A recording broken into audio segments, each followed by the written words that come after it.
Assalamualaikum warahmatullahi wabarakatuh. Berjumpa kembali dengan catatan Syafiq Hasim. Peristiwa penutupan Masjid Ahmadiyah di Sintang, Kalimantan Barat, baru-baru ini adalah bentuk persekusi yang kesekian kali yang dialami oleh Ahmadiyah dalam periode kepemimpinan Pak Jokowi.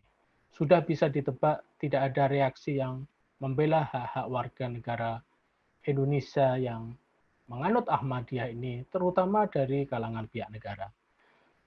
Ketika peristiwa yang hampir sama terjadi pada Ahmadiyah di Garut beberapa waktu yang lalu, reaksi dari pihak negara juga hampir tidak begitu terdengar. Jadinya saya sangat berharap bahwa pemerintah Pak Jokowi yang kedua ini akan menjadi kesempatan yang baik untuk menuntaskan segala macam masalah yang berkaitan dengan kelompok minoritas keagamaan ini. Harapan saya tidak berlebihan karena pemerintahan Pak Jokowi adalah pemerintahan yang kuat dan ditopang oleh cara pandang yang terbuka dan demokratis. Namun harapan ini belum sepenuhnya bisa terlihat sampai saat ini.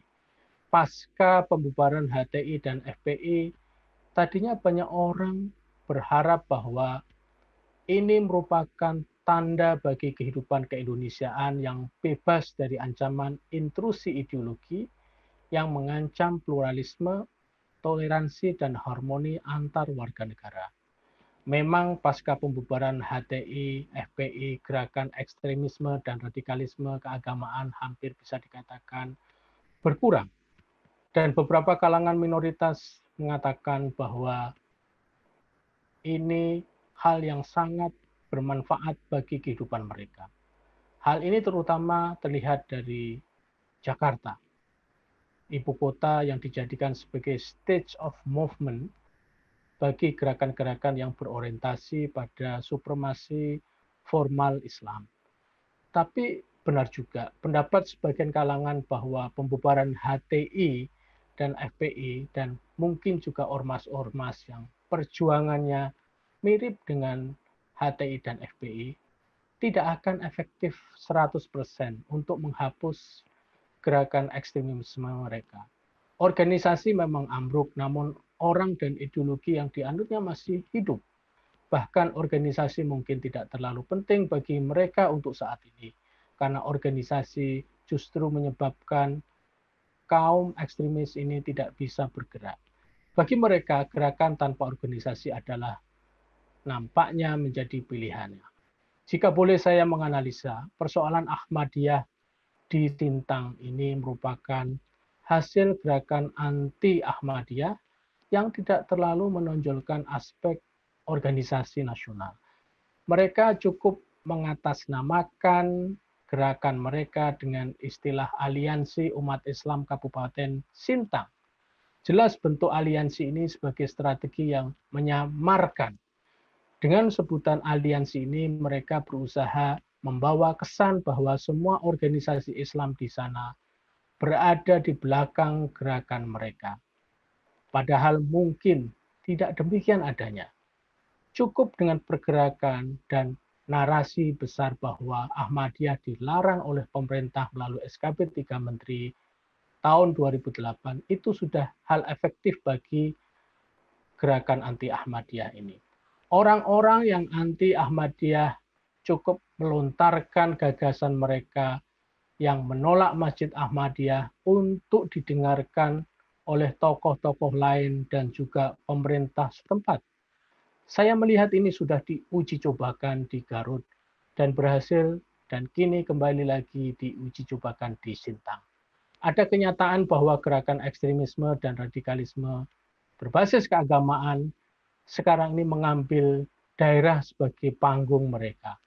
Gerakan di daerah ini memang strategis bagi mereka karena jauh dari sorotan publik.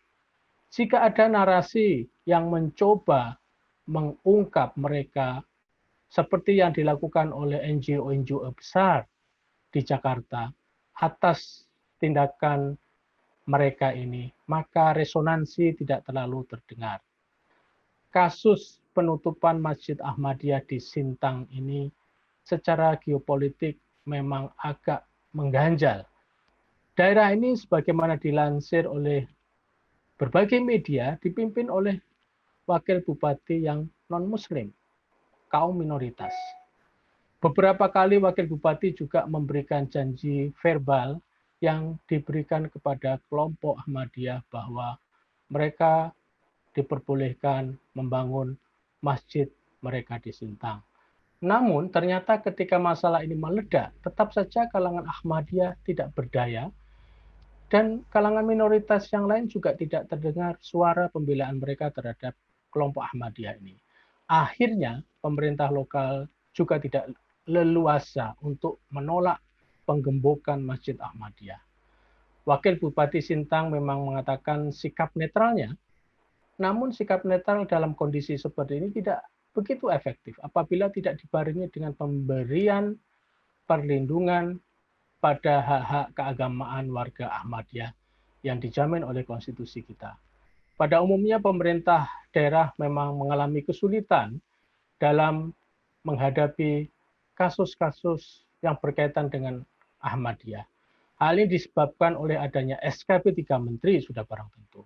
SKP ini ternyata menjadi alat untuk menekan hak-hak keagamaan kaum Ahmadiyah yang paling efektif untuk saat ini. Penegakan hukum juga menggunakan SKP 3 Menteri sebagai landasan mereka untuk bertindak.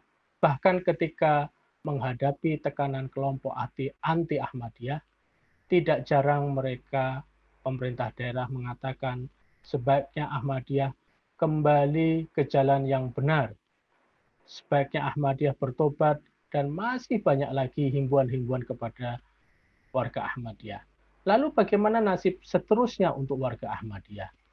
Setelah bertahun-tahun diberlakukan, nampaknya SKP 3 Menteri bukan jalan permanen bagi penyelesaian kasus-kasus yang dialami oleh warga Ahmadiyah.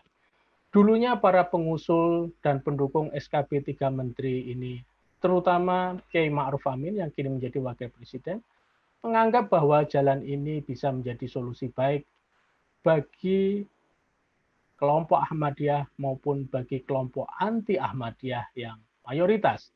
Namun kenyataan yang terjadi, kelompok Ahmadiyah semakin terpojok menjadi individu-individu yang terkungkung di rumah mereka karena seluruh ruang publik keagamaan tertutup bagi mereka.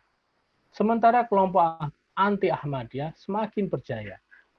Sedikit mereka akan menggunakan SKP 3 Menteri sebagai senjata mereka.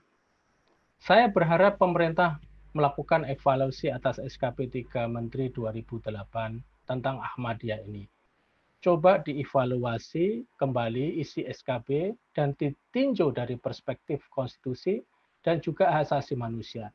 Saya kira pemerintahan kali ini adalah pemerintahan yang tepat. Pak Jokowi sendiri tidak akan menjabat lagi sebagai presiden. Selain itu, kini dua kementerian inti dari penerbitan SKP 3 Menteri ini dipimpin oleh tokoh-tokoh yang dikenal progresif. Kementerian Agama dipimpin oleh Gus Yakut dan Kementerian Dalam Negeri dipimpin oleh Pak Tito Karnavian. Sudah saatnya Pak Jokowi mendukung kedua menteri ini untuk melakukan peninjauan ulang atas SKP 3 Menteri di atas. Hal ini juga sekaligus ingin membuktikan bagaimana pernyataan-pernyataan Menteri Agama yang ingin melakukan afirmasi atas hak-hak kelompok kecil. Jika itu serius dilakukan, maka usulan peninjauan SKP 3 Menteri tentang Ahmadiyah adalah hal yang sangat tepat untuk dilakukan. Saya paham bahwa usulan ini pasti akan mendapat tantangan dan terutama mungkin dari Kiai Ma'ruf Amin yang kini menjadi wapres. Tapi jika suara Pak Jokowi bulat untuk melihat kembali SKP 3 Menteri ini, maka siapapun akan terlewati karena wewenang tertinggi memang di tangan beliau sebagai Presiden Indonesia.